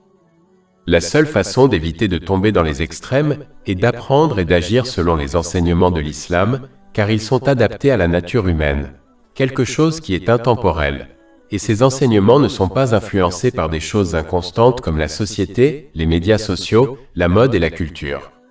Si l'on s'en tient fermement aux enseignements de l'islam, on placera chaque chose et chacun à sa juste place dans sa vie, et on évitera d'être extrême dans certains aspects de sa vie tout en négligeant d'autres choses. Cela garantira qu'on obtiendra un état organisé et équilibré, qui à son tour mènera à la paix de l'esprit et du corps dans les deux mondes. Chapitre 16 en Al, verset 97. Quiconque, homme ou femme, fait une bonne œuvre tout en étant croyant, nous lui ferons vivre une bonne vie, et nous lui donnerons certes une récompense correspondant au meilleur de ses œuvres. Tranquillité d'esprit et de corps, 22. J'ai eu une pensée que je voulais partager avec vous. Même si une personne est trompée et s'éloigne de la source de la paix de l'esprit et du corps dans les deux mondes, à savoir l'obéissance sincère à Allah, l'exalté, qui implique d'utiliser les bénédictions qui lui ont été accordées de manière à lui plaire, par de nombreux facteurs, seuls deux facteurs majeurs seront abordés. Le premier facteur est l'attitude qui encourage à suivre aveuglément la majorité des gens. L'un des principaux arguments avancés par chaque nation contre son saint prophète, sur lui la paix et le salut, qui les a appelés à un code de vie meilleur et plus élevé, était de savoir comment le saint prophète, sur lui la paix et le salut, et son petit nombre de fidèles pouvaient avoir raison, alors que la grande majorité des gens qui les rejetaient avaient tort. Lorsque l'on observe la société, les médias sociaux, la mode et la culture, on croit que la véritable paix de l'esprit réside dans la satisfaction de ses désirs et l'obtention de luxes matériels tels que la richesse, une grande maison, des affaires et une carrière. Alors que ceux qui ont suivi les enseignements de l'islam insistent sur le fait que la paix de l'esprit ne réside que dans l'obéissance sincère à Allah, l'exalté, ce qui implique d'utiliser les bénédictions qui nous ont été accordées de manière à plaire à Allah, l'exalté. Pour éviter de se laisser tromper par l'attitude qui encourage à suivre la majorité, il faut observer et réfléchir sur les gens qui acquièrent les biens matériels mentionnés plus haut, et voir comment ces choses ne font qu'accroître leur stress, leur anxiété et leur dépression, et les poussent à la toxicomanie et même au suicide. D'un autre côté, ceux qui obéissent sincèrement à Allah, l'exalté, vivent en paix, même s'ils n'ont pas de luxe matériel. Le deuxième facteur est lorsque le diable convainc une personne que si elle abandonne ses désirs matériels et utilise les bénédictions qui lui ont été accordées d'une manière qui plaise à Allah, l'exalté, elle ne sera jamais heureuse dans ce monde, car le bonheur et la paix de l'esprit sont directement liés à la satisfaction de ses désirs. Même si cela semble néanmoins convaincant, ce n'est rien d'autre qu'une tromperie. La vérité est que la paix de l'esprit est un état mental qui se trouve dans le cœur. C'est Allah, l'exalté, seul qui contrôle le cœur des gens. S'il le choisit, il y fait entrer la paix, et s'il le choisit, il y fait entrer l'obscurité et la constriction. Ces résultats n'ont rien à voir avec les bénédictions matérielles que l'on possède. Ces résultats sont directement liés à la mesure dans laquelle on se souvient sincèrement d'Allah, l'exalté, et à la façon dont on obéit à Allah, l'exalté, en utilisant les bénédictions qui lui ont été accordées d'une manière qui lui plaise, comme cela est décrit dans le Saint-Coran et les hadiths du Saint-Prophète Muhammad, que la paix et les bénédictions soient sur lui. Si quelqu'un obéit à Allah le Très-Haut, alors il placera la paix dans son cœur. Chapitre 16 en Al, verset 97. Quiconque, homme ou femme, fait une bonne œuvre tout en étant croyant, nous lui ferons vivre une bonne vie, et nous lui donnerons certes une récompense correspondant au meilleur de ses œuvres. Et chapitre 13 à Rad, verset 28. Certes, c'est par l'évocation d'Allah que les cœurs trouvent la paix. Alors que celui qui désobéit à Allah, l'exalté, trouvera l'obscurité dans son cœur, même s'il a le monde à ses pieds. Chapitre 21, verset 124. Et quiconque se détourne de mon souvenir, certes, aura une vie déprimante, c'est-à-dire difficile. Ils peuvent vivre des moments de plaisir et de divertissement, mais dans l'ensemble, leur vie sera misérable. Chapitre 9 At-Taba, verset 82. Qu'ils rient donc un peu et pleurent ensuite beaucoup, en récompense de ce qu'ils ont gagné. Comme indiqué précédemment, ces deux résultats sont évidents lorsque l'on observe les informations, les médias sociaux et la comparaison entre ceux qui jouissent du luxe matériel et ceux qui s'efforcent d'obéir à Allah, l'exalté. En conclusion, le musulman doit éviter ces deux facteurs qui l'empêchent d'obtenir la paix dans les deux mondes. L'un des aspects de cela est d'acquérir une foi solide en apprenant et en agissant selon les enseignements de l'islam. Cela lui permettra de choisir le bon chemin dans la vie, même si cela signifie qu'il s'oppose à la mentalité de la majorité des gens. Un petit prix à payer pour obtenir la paix de l'esprit dans les deux mondes. Chapitre 31 Luqman, verset 33.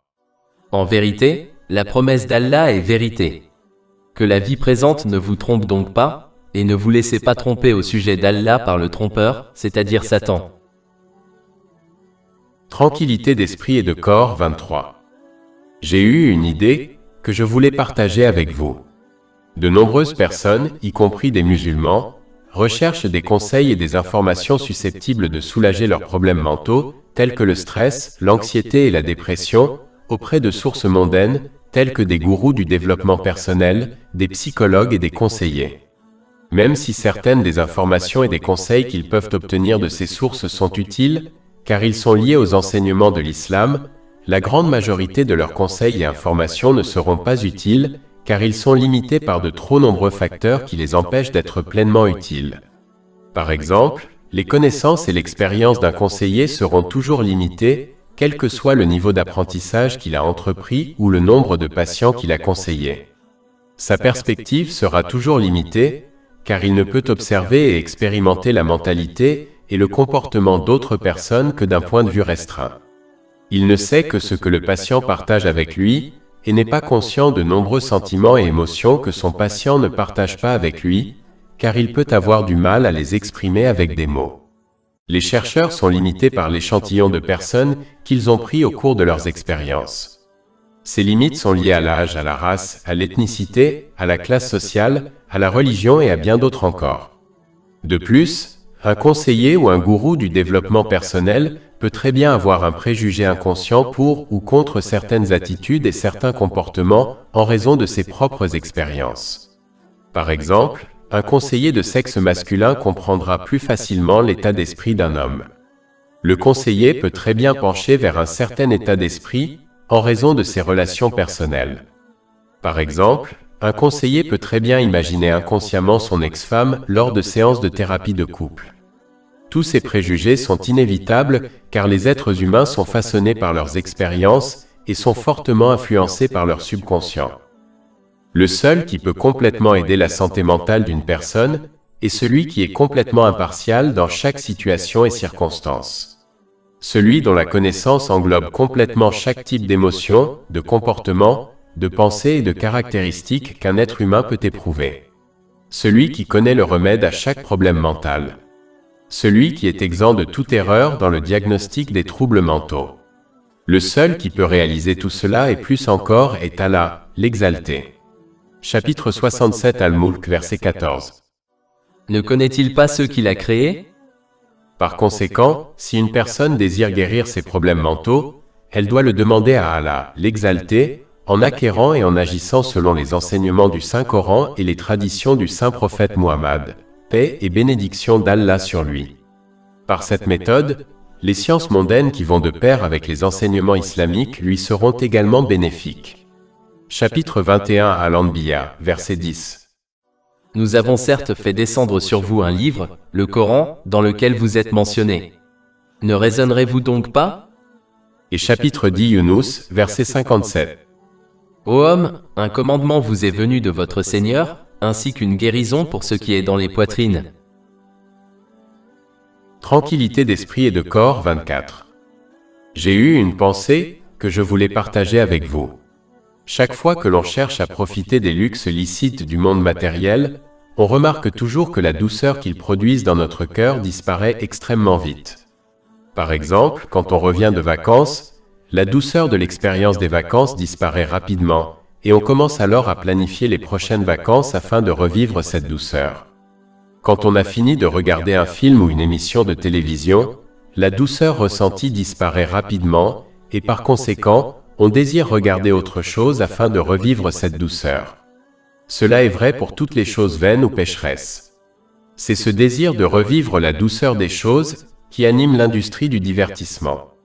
D'un autre côté, la douceur ressentie par tout ce qui est lié à la satisfaction d'Allah, l'exalté, est quelque chose qui perdure toujours dans le cœur de l'individu. Par exemple, le musulman qui a sincèrement accompli le saint pèlerinage continue à ressentir la douceur de celui-ci dans son cœur des décennies plus tard. Le musulman qui accomplit sincèrement un projet de charité, comme la construction d'une mosquée ou le parrainage d'un orphelin, continue à ressentir la douceur de cet acte de charité pendant des années. En raison de cette réalité, celui qui désire ressentir continuellement la douceur intérieure doit la rechercher dans les choses qui plaisent à Allah, l'exalté, et non dans les choses vaines ou pécheresses. Deuxièmement, cette réalité est un signe puissant qui indique ce qui a vraiment de la valeur dans ce monde. Tout ce qui dure a de la valeur, mais les choses qui disparaissent rapidement sont inconstantes et n'ont donc aucune valeur ni aucun mérite réel. Chapitre 16 en Al, verset 96. Tout ce que vous possédez aura une fin, mais ce que possède Allah est permanent. La valeur de chaque personne dépend de ce qu'elle poursuit.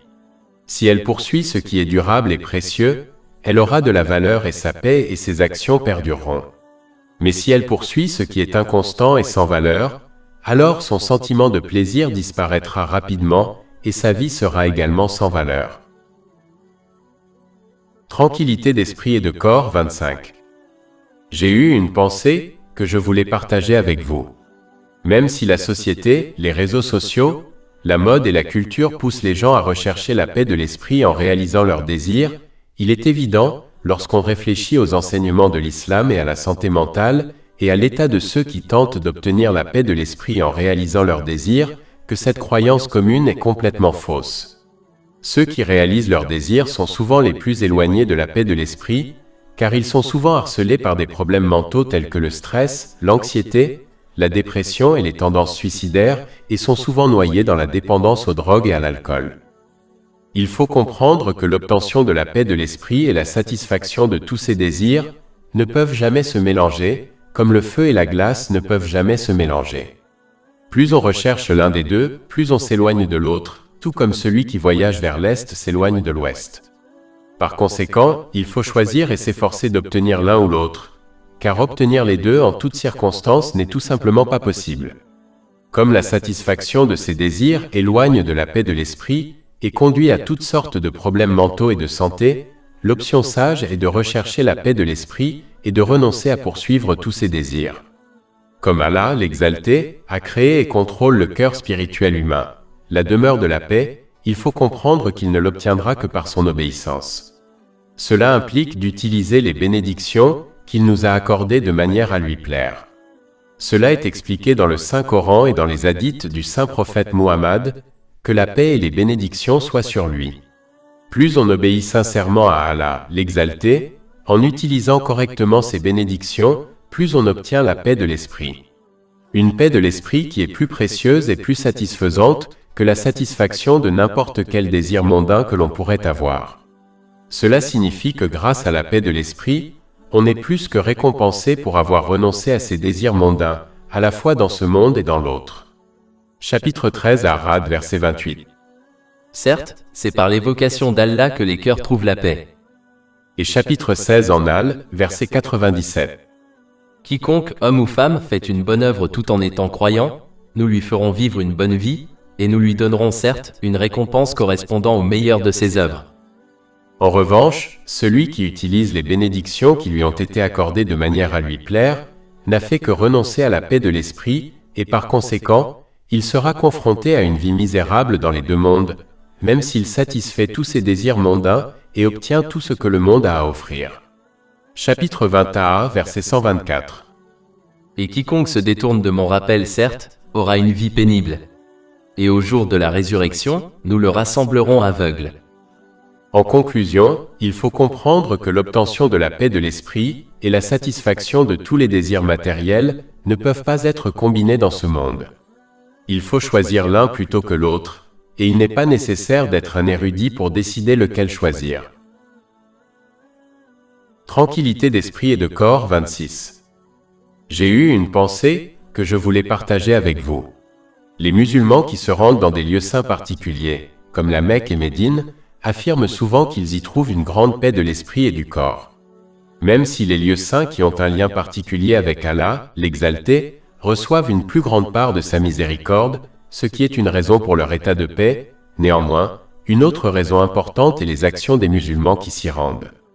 En général, les musulmans qui se rendent dans ces lieux saints augmentent leur obéissance sincère à Allah, l'exalté, dans leurs actions et leurs paroles, tout au long de leur journée. Par exemple, ils accomplissent leurs prières obligatoires dans les mosquées, utilisent leurs ressources comme leur temps, de manière agréable à Allah, l'exalté, et deviennent plus prudents dans la commission de péchés verbaux et physiques. Telles sont les conditions que l'islam a établies pour obtenir la paix de l'esprit et du corps. Chapitre 13 Ar-Ra'd, verset 28. Certes, c'est par l'évocation d'Allah que les cœurs trouvent la paix. Et chapitre 16 en Al, verset 97. Quiconque, homme ou femme, fait une bonne œuvre tout en étant croyant, nous lui ferons vivre une bonne vie. Dans la plupart des cas, lorsque les musulmans retournent dans leur pays d'origine, ils ne maintiennent pas cette obéissance dans leurs activités quotidiennes, c'est-à-dire qu'ils ne continuent pas à utiliser les ressources et les bénédictions qui leur ont été accordées, comme leur temps, d'une manière qui plaise à Allah, l'exalté, comme le souligne le Saint-Coran et les hadiths du Saint-Prophète Muhammad, que la paix et les bénédictions soient sur lui. Cela est vrai, même s'ils accomplissent les quelques devoirs obligatoires de l'islam. Au lieu de cela, ils se concentrent davantage sur l'utilisation de leurs bénédictions d'une manière qui leur plaise à eux-mêmes et aux autres.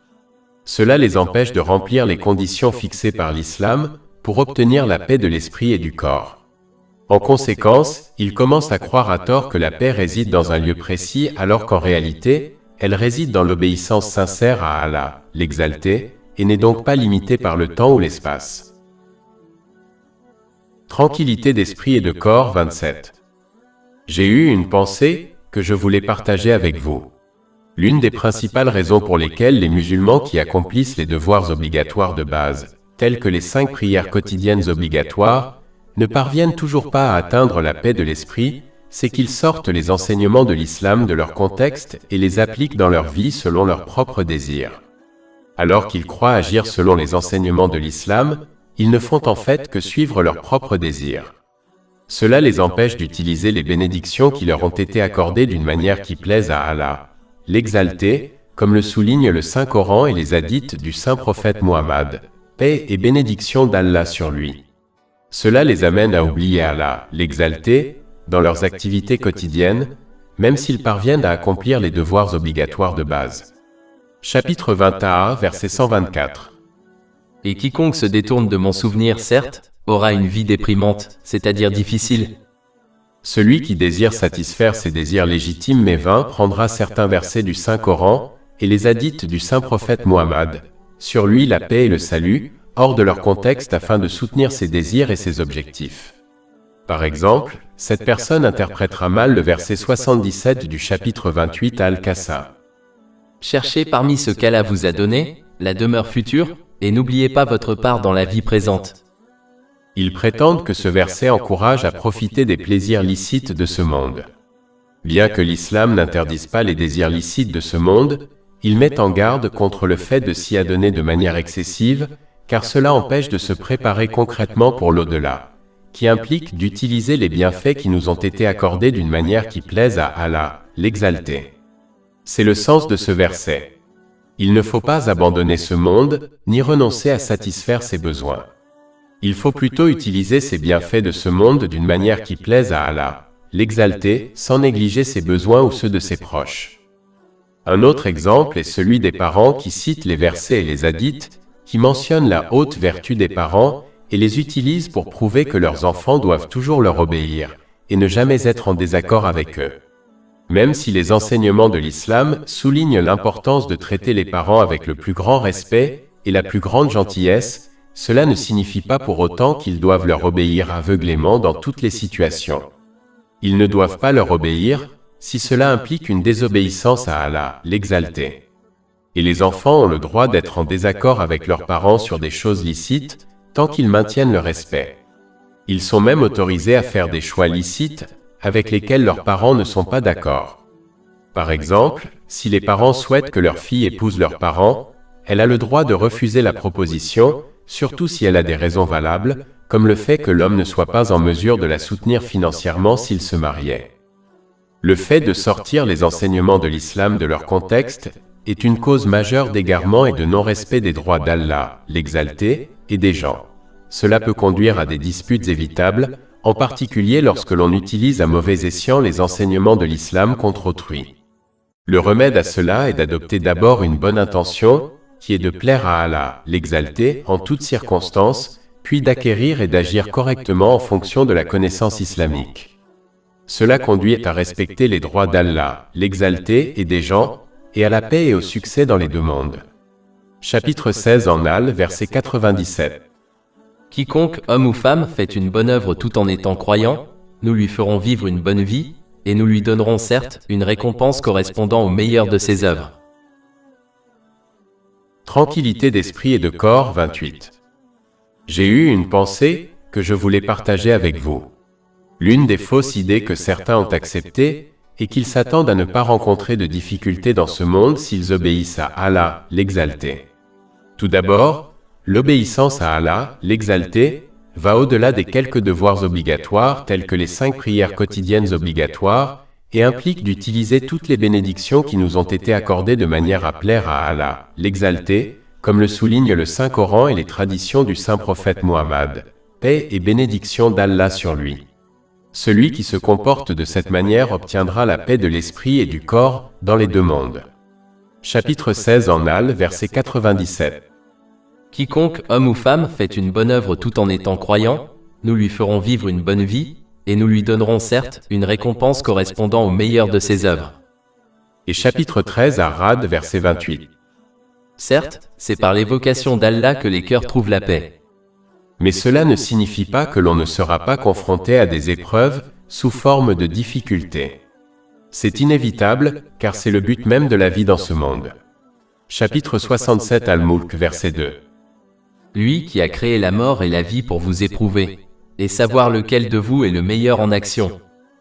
Mais celui qui obéit sincèrement à Allah, l'Exalté, bénéficiera de la paix de l'esprit et du corps, même lorsqu'il fera face à des difficultés. Il recevra la force de faire face à la difficulté afin de la surmonter à la fois mentalement et physiquement, tout en maintenant l'obéissance à Allah, l'exalté à tout moment. Cela est semblable à un patient qui a été anesthésié pour qu'il ne ressente pas la douleur d'une intervention médicale. En revanche, celui qui n'obéit pas à Allah, le Très-Haut, sera lui aussi confronté à des difficultés. Mais dans ce cas, il ne bénéficiera ni de la paix de l'esprit, ni de la paix du corps pendant ces difficultés. Il n'aura pas la force mentale ou physique de les surmonter, et par conséquent, il continuera à désobéir à Allah, le Très-Haut, sans relier sa désobéissance à ces difficultés. Au lieu de cela, il imputera à tort la cause de ces difficultés à des choses et à des personnes, comme ses proches et ses amis. Cela lui causera d'autres problèmes, car il tentera d'éliminer ces choses de sa vie. Il tentera d'échapper à ces difficultés par des choses mondaines, comme les divertissements, la drogue et l'alcool. Mais toutes ces choses ne feront qu'accroître son anxiété, son stress et sa dépression. Il continuera ainsi à vivre une vie sombre et contraignante, même s'il a le monde à ses pieds. Chapitre 21, verset 124.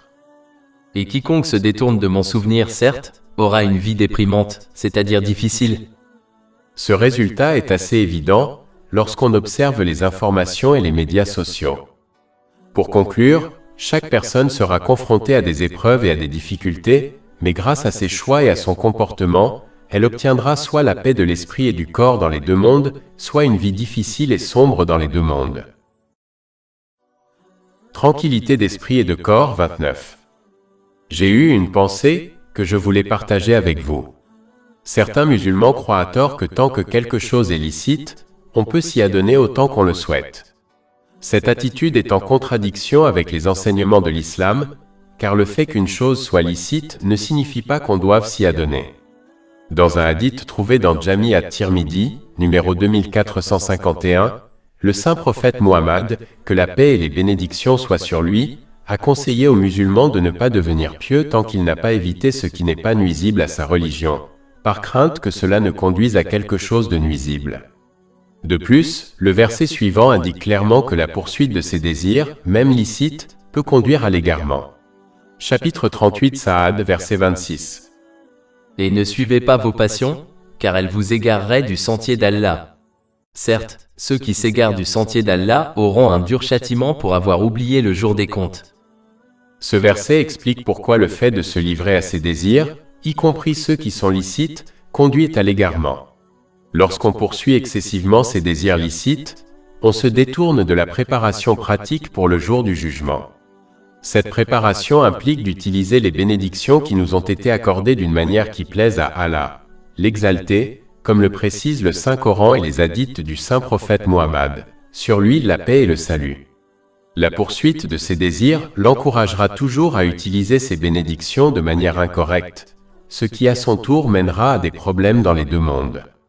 Chapitre 21, versets 124 à 126. Et quiconque se détourne de mon rappel, certes, aura une vie pénible. Et au jour de la résurrection, nous le rassemblerons aveugle. Il dira, Seigneur, pourquoi m'as-tu ressuscité aveugle alors que je voyais? Allah dira, ainsi vous sont venus nos signes et vous les avez oubliés. C'est ainsi que vous serez aujourd'hui oubliés. Il faut donc être bienveillant envers soi-même et minimiser la poursuite de ses désirs licites et se concentrer plutôt sur l'utilisation des bénédictions qui nous ont été accordées de manière à plaire à Allah, l'exalté. Comme Allah, l'exalté, contrôle le cœur spirituel de l'individu, la demeure de la paix, et contrôle son jugement dans l'au-delà, il veillera à ce qu'il obtienne la paix de l'esprit et du corps dans les deux mondes. Chapitre 16 en Al, verset 97. Quiconque, homme ou femme, fait une bonne œuvre tout en étant croyant, nous lui ferons vivre une bonne vie, et nous lui donnerons certes une récompense correspondant au meilleur de ses œuvres. Tranquillité d'esprit et de corps 30. J'ai eu une pensée que je voulais partager. Les gens ont souvent du mal à trouver un équilibre entre la recherche de leur bonheur et le fait de plaire aux autres comme à leurs proches. Le problème avec les réseaux sociaux, la mode et la culture, c'est que cela nous amène à adopter une attitude extrémiste. Soit nous penchons d'un côté et recherchons le plaisir des autres, ce qui est prôné par de nombreuses cultures. Cela nous amène à nous comporter comme un poulet sans tête qui se précipitent entre différents maîtres pour leur plaire. Mais comme les gens sont différents, ce qui plaît à l'un en dérangera un autre. Ainsi, cette personne ne plaira jamais à tout le monde et n'obtiendra donc jamais la paix de l'esprit ou du corps. Ou bien, elle basculera vers l'autre extrême, ce qui signifie qu'elle cessera de se soucier des droits des autres et de leurs sentiments et ne poursuivra que ses propres désirs dans une tentative d'obtenir la paix de l'esprit. Elle refusera d'écouter toute critique constructive, ce qui est nécessaire au développement positif d'une personne et d'une société. Elle négligera ses responsabilités envers les autres, ce qui ne fera qu'entraîner de nouveaux problèmes pour elle et le reste de la société. En poursuivant leurs désirs, ils oublieront facilement Allah, l'exalté, car ils seront trop occupés à utiliser les bénédictions qui leur ont été accordées de manière à leur plaire, car ils ne se soucient plus de rien d'autre. Cela conduira à une perte de la paix de l'esprit et du corps. Chapitre 21, verset 124. Et quiconque se détourne de mon rappel, certes, aura une vie pénible. Et au jour de la résurrection, nous le rassemblerons aveugle. Celui qui suit les réseaux sociaux, la mode et la culture oscillent toujours d'un extrême à l'autre. La seule façon d'atteindre un état d'esprit et de corps équilibré est d'obéir à Allah, le Très-Haut, le Créateur de l'esprit et du corps humain. En faisant cela, on donne la priorité à lui plaire avant toute autre chose. Par conséquent, on ne se précipite pas d'une personne à l'autre pour leur plaire. Au contraire, on respecte les droits des autres conformément aux enseignements de l'islam, car c'est ce qu'Allah le Très-Haut a ordonné. Mais on n'attend ni n'espère aucune rétribution ni gratitude de la part des gens. Ainsi, que les gens soient satisfaits d'eux ou non, n'a pas d'importance, car ils cherchent à plaire à Allah le Très-Haut dans toutes leurs affaires. Mais en obéissant à Allah le Très-Haut, ils ne font pas de tort aux autres et respectent plutôt leurs droits. Ils acceptent toute critique constructive, tant qu'elle est conforme aux enseignements de l'islam. Cela conduit à une amélioration positive de leur comportement envers Allah, le Très-Haut, et les gens. Dans leur quête de la satisfaction d'Allah, le Très-Haut, ils utiliseront leurs bénédictions de manière à lui plaire, comme le souligne le Saint-Coran et les hadiths du Saint-Prophète Mohammed, sur lui la paix et le salut. Cela conduira à un état d'esprit équilibré, qui mènera à la paix de l'esprit et du corps dans les deux mondes. Chapitre 16 en Al, verset 97. Quiconque, homme ou femme, fait une bonne œuvre tout en étant croyant, nous lui ferons vivre une bonne vie, et nous lui donnerons certes une récompense correspondant au meilleur de ses œuvres. Tranquillité d'esprit et de corps, 31. J'ai eu une pensée que je voulais partager. Lorsque les gens obtiennent un quelconque succès dans ce monde, ils ressentent un sentiment de satisfaction pour les efforts qu'ils ont déployés pour y parvenir. Par exemple, un étudiant universitaire se sentira souvent satisfait des nombreuses heures de révision qu'il a endurées lorsqu'il a obtenu son diplôme. Plus le but dans ce monde est élevé, plus grande est la satisfaction qu'il ressent. De même, ceux qui obtiennent le paradis dans l'au-delà seront satisfaits des efforts qu'ils ont déployés pour l'obtenir pendant leur vie sur terre. En fait, ce sentiment de satisfaction est la première chose mentionnée lorsque les gens du paradis sont décrits dans le chapitre 88 Al-Ghashiyah, versets 8 à 9. D'autres visages ce jour-là montreront du plaisir. De leurs efforts, ils seront satisfaits. Chaque musulman doit donc réfléchir au degré de satisfaction qu'il souhaite ressentir au jour du jugement et agir en conséquence. Si l'on désire ressentir cette satisfaction, tout comme on aspire à ressentir la satisfaction matérielle, on doit s'efforcer d'y parvenir par l'obéissance sincère à Allah, l'exalté, ce qui implique d'utiliser les bénédictions qui nous ont été accordées d'une manière qui lui soit agréable, comme le précise le Saint-Coran et les hadiths du Saint-Prophète Mohammed, que la paix et les bénédictions soient sur lui. Tranquillité d'esprit et de corps, 32. J'ai eu une pensée que je voulais partager. Contrairement au succès matériel, qui est extrêmement inconstant par nature, le succès religieux n'est pas toujours évident pour les gens. Le succès matériel est toujours lié aux gains matériels, comme la renommée, la fortune et l'autorité, et est donc évident pour les gens. Mais un musulman doit comprendre que le véritable succès durable, qui est lié à l'islam, n'est pas toujours évident. Dans la plupart des cas, le succès religieux implique la paix de l'esprit et du corps, quelque chose qui est difficile à observer. De plus, Allah, l'exalté, ne garantit pas un succès matériel évident à ceux qui lui obéissent sincèrement, car il est inconstant par nature et ne conduit pas à la paix de l'esprit et du corps. L'obéissance implique d'utiliser les bénédictions qui nous ont été accordées d'une manière qui plaise à Allah, l'Exalté, comme indiqué dans le Saint-Coran et les traditions du saint prophète Mohammed, paix et bénédiction d'Allah sur lui. Par exemple, les versets suivants discutent du résultat du maintien de l'obéissance sincère à Allah, l'Exalté, pendant les difficultés. Aucune des récompenses n'est liée au succès matériel. Ils sont plutôt liés au succès spirituel, qui est souvent difficile à observer. Chapitre 2 Al-Baqarah, versets 155 à 157. Nous vous éprouverons certes par la peur, la faim, la privation de biens, de personnes et de fruits. Mais fais la bonne annonce aux endurants qui, quand le malheur les frappe, disent « Nous appartenons certes à Allah, et c'est à lui que nous retournerons. » Ceux-là recevront de leur Seigneur une bénédiction et une miséricorde. Et ce sont eux les bien guidés. Le musulman ne doit donc pas croire que l'obéissance à Allah, le Très-Haut, mène au succès matériel comme la richesse et l'autorité, car dans la plupart des cas, les deux ne sont pas liés. Il doit plutôt viser plus haut et préférer le succès spirituel, c'est-à-dire la paix de l'esprit, car elle perdure dans toutes les situations dans les deux mondes. Chapitre 16 en Al, verset 97. Quiconque, homme ou femme, fait une bonne œuvre tout en étant croyant, nous lui ferons vivre une bonne vie, et nous lui donnerons certes une récompense correspondant au meilleur de ses œuvres. Contentement 1. Dans un hadith trouvé dans Sahih Bukhari, numéro 6470, le saint prophète Mohammed, paix et bénédiction d'Allah sur lui, a conseillé que quiconque se contente de ce qu'il possède deviendra autosuffisant. Le véritable riche est celui qui n'est ni nécessiteux ni avide de biens. Cela se produit lorsque l'on se satisfait de ce qui nous a été accordé par Allah, l'Exalté.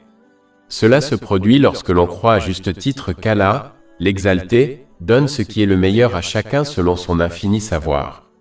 Chapitre 2 Al-Baqarah, verset 216. Mais il se peut que vous haïssiez une chose et qu'elle soit un bien pour vous. Il se peut que vous aimiez une chose et qu'elle soit un mal pour vous. Et Allah sait, tandis que vous ne savez pas. Cette personne est véritablement riche, tandis que celui qui est toujours avide et nécessiteux est pauvre, même s'il possède beaucoup de richesses. Cela a été indiqué dans un hadith, trouvé dans Sahih Muslim, numéro 2420. Par conséquent, se contenter de ce qu'on possède est une véritable richesse, tandis que l'avidité rend nécessiteux, c'est-à-dire pauvre. Contentement 2. Dans un hadith trouvé dans Jami at-Tirmidhi, numéro 2305, le saint prophète Mohammed, paix et bénédiction sur lui, a indiqué certaines caractéristiques importantes que les musulmans devraient adopter. L'une des choses est que l'homme le plus riche est celui qui est satisfait de ce qu'Allah, l'Exalté, lui a accordé. Celui qui a toujours besoin de plus de choses de ce monde est un nécessiteux, ce qui est un autre mot pour dire pauvre, même s'il possède beaucoup de richesses. Mais celui qui est satisfait de ce qu'il possède n'est pas un nécessiteux et est donc riche, même s'il possède peu de richesses ou de choses de ce monde. En outre, celui qui est satisfait de ce qu'Allah, le Très-Haut, lui a accordé, recevra une grâce qui lui permettra de disposer de ses biens pour répondre à ses besoins et à ceux de ses proches, et lui procurera la paix de l'esprit et du corps. En revanche, celui qui n'est pas satisfait de ce qui lui a été accordé n'obtiendra pas cette grâce. Cela lui fera penser que ses biens ne suffisent pas à répondre à ses besoins et à ceux de ses proches. Cela l'empêchera d'obtenir la paix de l'esprit et du corps, même s'il a le monde à ses pieds. La satisfaction consiste à être satisfait de ce qu'Allah, l'Exalté, a choisi pour une personne, à savoir le destin. Le musulman doit croire fermement qu'Allah, l'Exalté, choisit toujours ce qui est le mieux pour son serviteur, même s'il n'observe pas les sagesses qui sous-tendent son choix. Chapitre 2 Al-Baqarah, verset 216. Mais il se peut que vous haïssiez une chose et qu'elle soit un bien pour vous. Il se peut que vous aimiez une chose et qu'elle soit un mal pour vous. Et Allah sait, tandis que vous ne savez pas.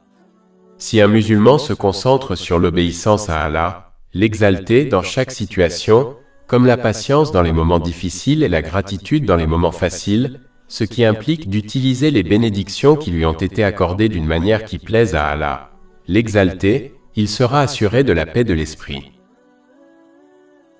Contentement 3. J'ai eu une pensée que je voulais partager.